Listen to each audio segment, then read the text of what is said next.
When Julie moved into her new apartment, everything seemed perfect. It was affordable, spacious, and in a quiet part of town. The kind of place she could finally feel at peace after months of stress. But there was one thing that nagged at her: the small locked door in the hallway.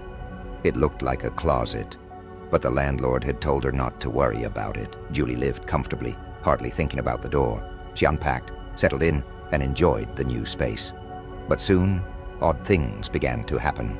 She'd leave a book on the coffee table, only to find it on the kitchen counter the next day.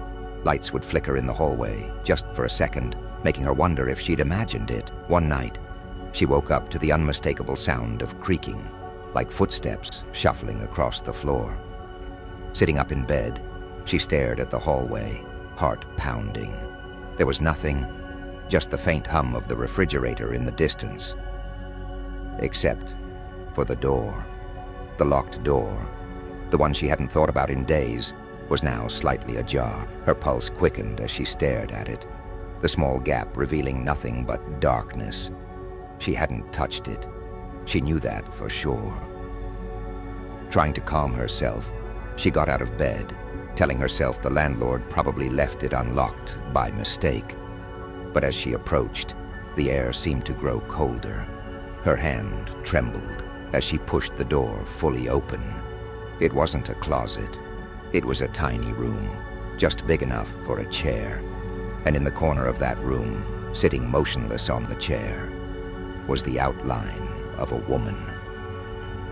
Julie's breath caught in her throat. She blinked, but the figure remained, pale, almost transparent, with hollow eyes staring directly at her. Then the figure spoke, in a voice barely more than a whisper.